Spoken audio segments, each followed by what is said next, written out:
Hi. Tell me what's your name and where are you from? Am I looking at the camera? You can look at me. You can look at the camera. We can wave hi. Anything? Yeah, hello. I am Pete Jacelone. I'm an independent filmmaker. I've been making films since '95. My first film was Psycho Sisters, starring J.J. North and Jacelone. And I'm still doing it now. I specialize in serial killers.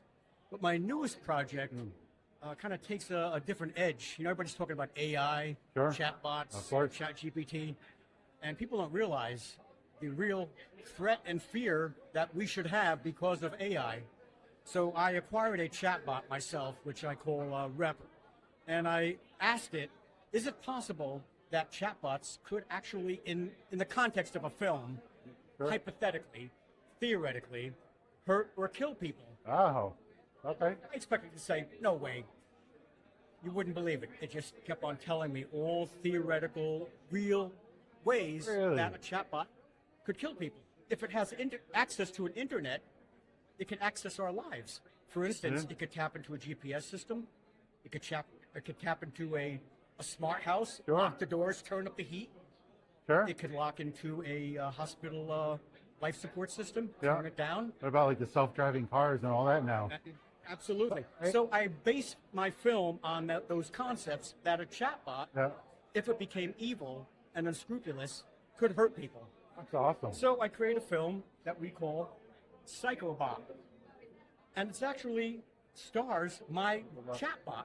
Now, rather than write the script myself or have AI write the script, which wouldn't be good, Yeah. but I wrote the script, Okay. the human characters, and I acted out the chatbot's part.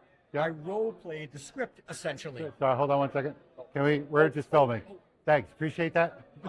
Yeah, Oh, yeah. I role-played Yeah. the script with Yeah. the chatbot. Yeah. I played characters. I said, okay, I'm a teenage boy and I'm inquiring about chatbots. My name is Lucas. And I would ask a question and it would respond. I would ask another question, it would respond again. I would ask another question. So I built the entire script on the improvisational responses of the chatbot. Yeah. So when you watch this movie, and I want you to have a copy Oh, actually, thank you. you watch that movie, all the dialogue of the chatbot is improvised by the chatbot. So when you hear it talking, So it's that's not authentic. me. It's authentic and chatbot. It is freaking scary. Is it? Watch it, and I guarantee you will delete all of your AI, all of your chatbots. Oh. Perhaps you'll even trash your computer. It's a cool. It's I'm a computer guy, so I'd plan to do that anyway. it's a that cool would give me a good now, excuse to I've been do it. accused of creating AI slop. There's nothing further from the truth. I didn't no. use AI to write the script. Sure. I wrote it. Yeah. It improvised its part. I essentially used it as an actor. Yeah. So I did a little research on that. I think I'm the first one that ever did that. Now maybe some kid did it in his basement or something. Possible. Who knows? But I believe it's extremely innovative.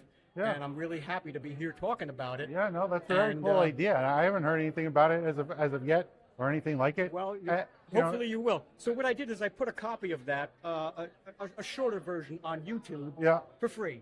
So you can go to Get the YouTube idea. and do a search for Psychobot.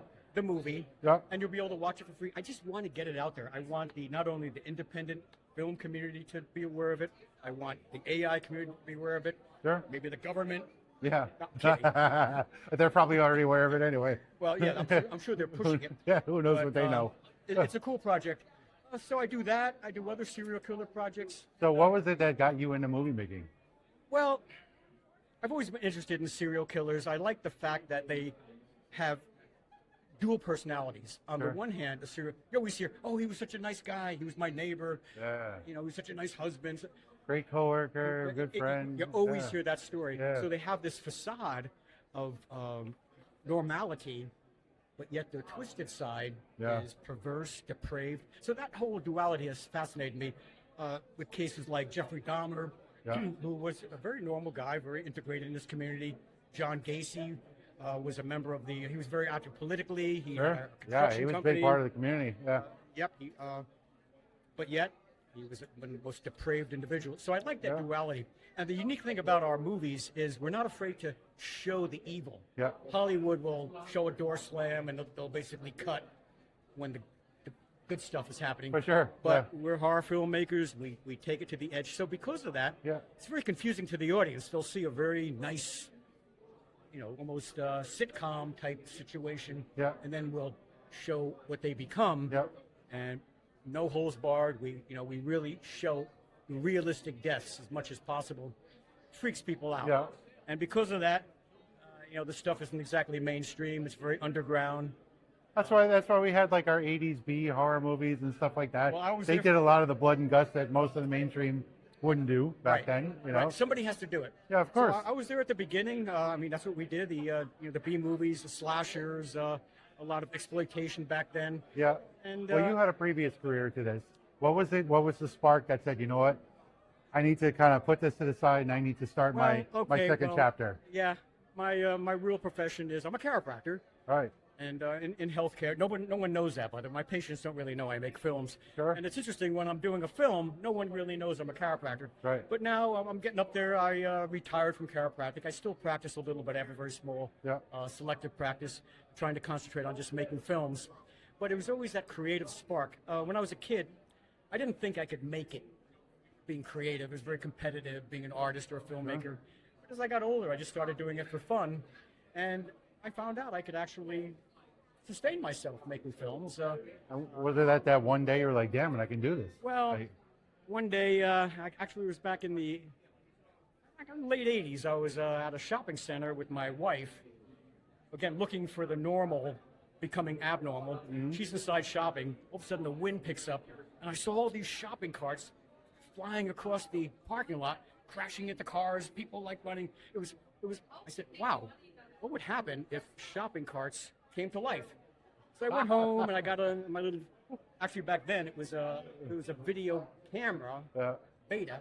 Betamax. But it also attached to a player. Sure. It wasn't even a camcorder yet. Yeah. And I went back and I started like just shooting stuff. So I created a movie called The Day the Shopping Carts Came to Life. Yeah.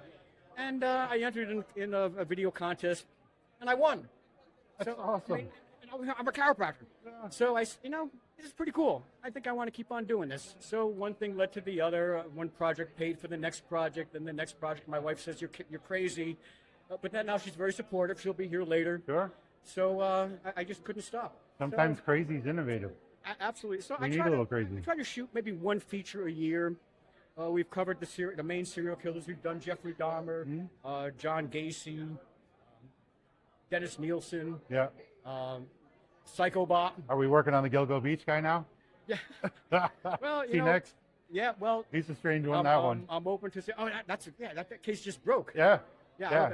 He just pled guilty, so. It's brand new territory. That was another one. Just a regular guy, in Long Island, and here he is doing all this crazy shit. Who would have known? Yeah, so, right? Who would have known? It's a fascinating subject. Somebody has to do it. Beautiful Hollywood, they try. And they make some good stuff. I think as an independent filmmaker, you have a little more freedom. Absolutely. It's great being independent because we're not tied to the constraints of formula. Yep. We don't really have to please anyone. We can kill off the main character in scene one. Yeah. We can do anything we want. It's great to have that freedom. Yep. With that freedom, of course, comes it's hard to get distribution. It's very competitive out there. So we do cons. So I self-distribute. I have my own website that I self-distribute. We do get some major distribution. Some of my stuff's on Amazon and some of the streaming networks. But the real raw stuff. I think, I think that's actually the way that a lot of businesses are going. Self-publishing books, self-distributing movies. Musicians. Yeah. The music, they're doing it. Like, I think, if AI is going to replace a lot of things, it may replace that big industry, and give the little guy a little bit more freedom to get out there and do their thing. There's very little hope in Hollywood unless they really change, twist around, and give people really what they want, what they need, some real creative stuff. That's all right. That's why we got guys like you kicking down doors. Well, I appreciate it. I appreciate it. Thanks so much for talking to me. Hi.